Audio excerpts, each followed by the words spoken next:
여러분, 혹시 불교가 고대 그리스까지 갔었다는 이야기 들어보신 적 있으세요? 아마 대부분은 에이, 설마 하실 거예요. 그쵸?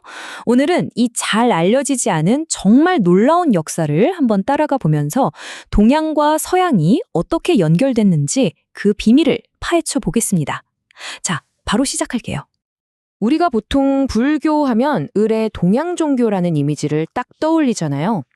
인도에서 시작해서 동남아시아로 또 중국, 티베트로 쫙 퍼져나간 뭐랄까 동양의 위대한 정신적 자산이죠. 근데요, 이게 과연 이야기의 전부일까요? 만약에 불교가 우리가 생각했던 것보다 훨씬 더 서쪽으로, 그것도 훨씬 더 오래전에 뻗어나갔다면 어떠세요? 자, 그래서 먼저 우리의 상식을 완전히 뒤집어버리는 아주 결정적인 역사적 발견 하나부터 짚고 넘어가 보겠습니다. 핵심은 바로 이겁니다. 진짜 놀랍게도 기원전 3세기예요. 이때 이미 불교 철학이 저 멀리 지중해 그리스 세계에 가 닿아 있었다는 겁니다. 그러니까 동양의 종교라고만 생각했던 불교가 사실은 고대부터 동서양을 잇는 다리 역할을 했다는 거죠. 아니, 그럼 이렇게 엄청난 주장을 뒷받침할 증거는 대체 어디 있을까요? 그 답이 정말 신기하게도 돌에 새겨져 있습니다. 한 고대 황제가 남긴 기록을 한번 따라가 보시죠. 이 이야기의 주인공은 바로 아소카 대왕입니다. 기원전 3세기 인도를 통일했던 마우리아 제국의 황제였죠. 처음에는 아주 잔혹한 정복자였는데 끔찍한 대학살을 직접 목격하고 나서 완전히 다른 사람이 됩니다. 불교의 귀의에서 평화주의자가 된 정말 역사에 다시 없을 괘씸한 왕이었어요. 그리고 그냥 혼자 믿은 게 아니라 불교를 제국의 통치 이념으로 삼고 자기가 깨달은 바를 거대한 돌기둥에 새겨서 온 세상에 알렸습니다. 아소카가 남긴 칙령이 정말 많은데요. 그중에서도 제13 칙령을 보면 진짜 깜짝 놀랄 만한 구절이 나와요. 뭐냐면 나는 다르마, 즉 부처님의 가르침을 저 멀리 요나의 땅에까지 전파했다. 바로 이 부분입니다. 여기서 키워드는 바로 요나예요.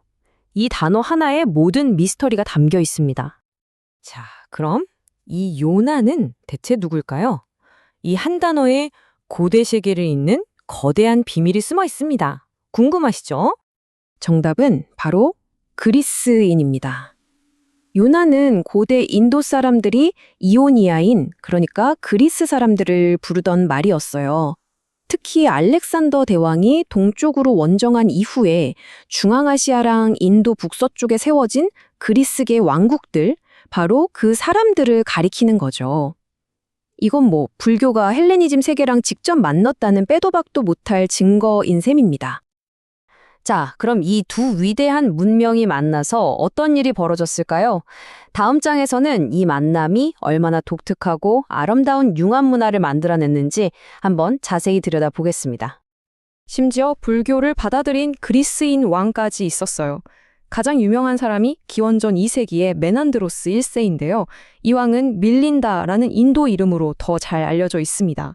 불교의 큰 스님이었던 나가세나와 나눈 철학적인 대화가 밀린다 팡하, 즉 밀린다 왕의 질문이라는 경전에 생생하게 기록돼서 지금까지 전해지고 있어요. 한번 상상해 보세요. 그리스 왕이 불교 승려에게 우주의 본질에 대해 묻는 장면이라니 정말 대단하지 않나요? 이 문화 융합의 가장 눈부신 증거는 바로 간다라 예술에서 찾을 수 있습니다. 이걸 보면 정말 기가 막혀요. 그리스 조각 특유의 사실적인 인체 표현, 또 물결치듯 흐르는 옷 주름이 불교의 상징인 연꽃, 지혜를 상징하는 머리 위에 육개, 그리고 명상하는 손 모양과 완벽하게 하나가 된 거예요. 말 그대로 동양의 정신이 서양의 기술을 만나서 탄생한 새로운 예술인 거죠. 그리고 이 놀라운 만남 덕분에 인류 역사상 최초로 사람의 모습을 한 불상이 탄생하게 됩니다. 그전까지는 부처님을 나무나 발자국 같은 상징으로만 표현했거든요. 그런데 그리스의 예술과 만나면서 비로소 우리와 같은 얼굴과 몸을 갖게 된 겁니다. 이건 정말 미술사에서 엄청난 사건이었어요. 하지만 이 서쪽으로의 확산이 끝도 없이 이어진 건 아니었어요. 분명한 한계가 있었죠.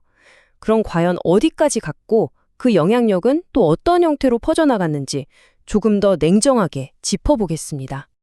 그럼 여기서 당연히 이런 질문이 생기죠. 그럼 불교가 혹시 팔레스타인까지? 그러니까 초기 기독교 세계까지 직접 영향을 준 거 아니야? 하고요. 결론부터 딱 말씀드리면 직접적인 도달은 없었습니다. 그 이유는 꽤 명확해요. 일단 거리가 어마어마합니다. 가장 서쪽 끝이라고 할 수 있는 간다라 지역에서 팔레스타인까지 2,500km가 넘어요. 그리고 더 결정적인 건 팔레스타인 땅에서는 불상이라든지 불탑 같은 고고학적인 증거가 하나도 나오지 않았다는 거죠. 심지어 그 당시 유대교나 로마 문헌을 다 뒤져봐도 불교 승려에 대한 이야기는 단 한 줄도 없거든요. 그런데 여기서 정말 중요한 게 있습니다. 사상, 즉 생각이라는 건요, 물건처럼 손에서 손으로 직접 전달되는 게 아니에요. 마치 호수에 돌을 던졌을 때 물결이 퍼져나가듯이 파동처럼 번져나갑니다.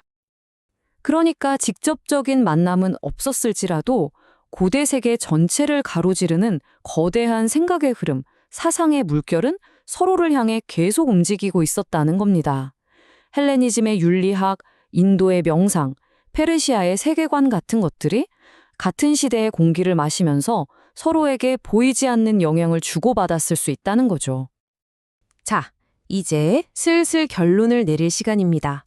이 모든 사실들은 우리가 역사를 보는 관점, 그러니까 생각의 지도를 어떻게 새로 그려야 하는지를 알려주고 있습니다.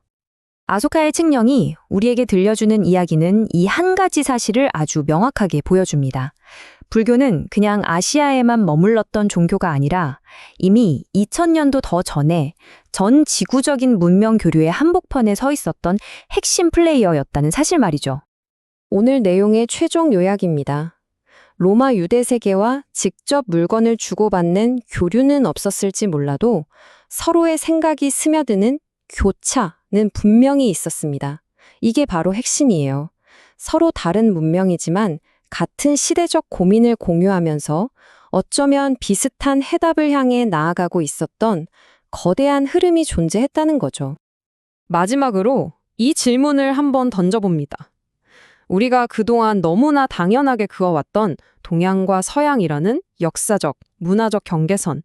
과연 그 선이 처음부터 진짜 존재했던 걸까요? 어쩌면 세상은 우리가 생각하는 것보다 훨씬 더 오래전부터 이미 하나의 거대한 네트워크로 연결되어 있었던 건 아닐까요?